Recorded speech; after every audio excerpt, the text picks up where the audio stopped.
नमस्कार मंडळी, तिखट पाहुणचार रेसिपीज मध्ये आज आपण रात्रीच्या जेवणामध्ये भाजी, पोळी किंवा खिचडी भाताचा कुठलाही पदार्थ न करता पटकन तयार होणारा, पौष्टिक आणि दमदार असणारा, हिवाळ्यात आवर्जून केला जाणारा पदार्थ तयार करतो। तर आपण आज रात्रीच्या जेवणासाठी या ठिकाणी कुळिथाचे शेंगोळे तयार करतोय। बऱ्याच ठिकाणी याला कुळीथची जिलेबी देखील म्हटलं जातं। तर हे कुळथाचे शेंगुळे तयार करण्यासाठी या ठिकाणी मी 2 छोटी वाटी कुळीथचं पीठ घेतलेलं आहे। तर कुळीथ आणून स्वच्छ करून ती गिरणीतून दळून आणलेले हे पीठ आहे। तसंच मार्केटमध्ये सुद्धा तुम्हाला हे पीठ सहजरित्या मिळून जाईल। तर बघा, हे पीठ आपण साईडला ठेवूया आणि एका मिक्सरच्या भांड्यामध्ये एक छोटंसं वाटण तयार करूया। त्यासाठी इथे 7 ते 8 लसूण पाकळ्या घेतल्या। त्यानंतर तिखटनुसार हिरवी मिरची घालायची। तर इथे हिरवी मिरची ऐवजी तुम्ही लाल सुकलेल्या मिरच्या असतात ना, त्या सुद्धा घेऊ शकता। आणि यातच मी आता साधारणपणे अर्धा चमचा कच्चं जिरं घातलेलं आहे। तर जिऱ्याचा सुद्धा मस्त असा फ्लेवर याला येतो। सोबतच अर्धा वाटी भाजलेले शेंगदाणे आहे। तर शेंगदाण्याची साल मी तशीच ठेवलेली आहे, हवं तर तुम्ही साल काढून शेंगदाणे घालू शकता। तर बघा, आता यामध्ये ना सर्व छान मिसळून याची पेस्ट तयार व्हावी याकरिता पाणी घालायचं आणि मिक्सरला हे वाटून घ्यायचं। तर बघा, एकदम फाईन अशी बारीक पेस्ट तयार करून घ्यायची आणि ही पेस्ट आता आपल्याला ह्या पिठामध्ये घालायची आहे। तर या पिठामध्ये मी अर्धी पेस्ट घालणार आहे आणि त्यानंतर राहिलेली जी अर्धी पेस्ट आहे ती नंतर आपण फोडणीसाठी वापरणार आहोत। तर बघा, आता यामध्ये थोडासा हिंग घालायचा, म्हणजेच हिंग पावडर पाव चमचा इतका घातला। चवीनुसार मीठ घालायचं आणि सर्व चांगलं एकजीव करून घ्यायचं। तसं तर ही शेंगोळ्याची रेसिपी खूपच अशी सोपी आहे। आता हे पीठ आपल्याला भिजवून घ्यायचं आहे आणि हिवाळ्यामध्ये ही शेंगोळे ना घरोघरी तयार केले जातात।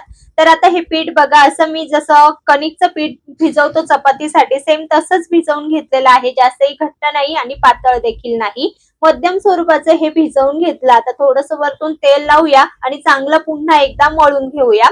तर हा गोळा म्हणजेच हे पीठ जे आहे ते आपण भिजत ठेवणार आहोत साधारणपणे 5-7 मिनिटांसाठी फक्त, आणि त्यानंतर याचे शेंगोळे वळवून घेणार आहोत। तर यावर झाकण ठेवून हे बाजूला ठेवूया। त्यानंतर गॅसवर कुकरच्या 3 शिट्ट्यांमध्ये हे शेंगोळे तयार करणार आहोत। त्यासाठी कुकरमध्येच फोडणी द्यायची आहे, हवं तर तुम्ही पातेल्यात किंवा कढईमध्ये सुद्धा देऊ शकता, परंतु त्याला जास्त वेळ लागतो आणि पाहिजे तसं ते शिजत देखील नाही। त्यामुळे कुकरमध्ये बघा, मध्यम आचेवर मी कुकर ठेवला, त्यामध्ये पळीभर तेल गरम झाल्यावर त्यामध्ये जिरं, हिंग पावडर घालायची, तयार पेस्ट जी राहिली होती आपण शिल्लक ठेवलेली होती ती घातली, पाव चमचा हळद पावडर घालून तेल सुटेपर्यंत चांगलं हे परतून घेतलं। त्यानंतर यामध्ये पाणी घालायचं आहे। आता पाणी घालताना काय करायचं, यामध्ये साधारणपणे 2 तांबे म्हणजेच 4 ग्लास इतकं पाणी घातलं। चवीनुसार मीठ घालायचं, बारीक चिरलेली कोथिंबीर आणि झाकण ठेवून ना मध्यम आचेवर याला उकळ काढून घ्यायची। तोपर्यंत इकडे आपलं पीठही छान भिजलं जातं। तर याचे थोडं थोडं पोषण घेऊन, म्हणजे थोडं थोडं पीठ हातात घेऊन बघा, पोलपाटावरच याचे मी शेंगोळे तयार करून घेणार आहे। तर बघा, असं दाखविल्याप्रमाणे हे शेंगोळे वळून घ्यायचे। एकतर तुम्ही असं एकसारखे ते वळून घेऊ शकता लांब आकारामध्ये, किंवा त्याची जिलेबी सुद्धा तयार करून घेऊ शकता। तर इथे मी काही जिलेब्या तयार करून घेतल्या, तर काही असे हे वळून घेतलेले आहे। तर लहान मुलांना ना अशा जिलेब्या खूप आवडतात आणि मुलं सुद्धा हे आवडीने खातात, त्यामुळे मी काही अशा करून घेतलेल्या आहे। तर बघा, कमी वेळेमध्ये बनवायला पटकन, झटकन आणि पोटभरीचा हा पदार्थ आहे, त्यामुळे हिवाळ्यामध्ये तुम्ही सुद्धा अशा पौष्टिक शेंगोळ्यांचा आस्वाद घेऊ शकता। तर या ठिकाणी बघा, काही जिलेबीच्या आकारामध्ये, काही अशा छोट्या आकारामध्ये संपूर्ण पिठाचे शेंगोळे या ठिकाणी मी वळवून घेतलेले आहे। आता इथे तुम्ही तुमच्या आवडीनुसार ते वळवून घ्या आणि इथे बघाल तुम्ही थोडंसं पीठ मी शिल्लक ठेवलेलं आहे। तर असं थोडंसंच पीठ शिल्लक ठेवायचं, याचा वापर आपण पुढे करणार आहोत। तर आता एवढं सगळं करेपर्यंत एकीकडे आपण कुकरमध्ये फोडणी दिलेली होती, त्या पाण्याला सुद्धा उकळ यायला सुरुवात झालेली होती आणि अशी उकळ यायला लागली की गॅस लगेच मध्यम करायचा आणि मध्यम किंवा बारीक केल्यानंतर यामध्ये जे वळवून घेतलेले शेंगोळे आहे ते बघा, असे एक एक करून सोडून द्यायचे। तर पिठाला व्यवस्थित आपण तेल लावलेलं होतं, त्यामुळे हे एकमेकाला चिटकत नाही। छान असं पीठ भिजवल्यामुळे याचा गचका होत नाही, बघा छान सुटसुटीत होतात, अजिबात त्या एकमेकाला चिटकत नाही। तर अशाच पद्धतीने सर्व आपण यामध्ये सोडून घेतलं आणि हलक्या हाताने चमच्याने हे व्यवस्थित असं एकजीव करून घेतलं।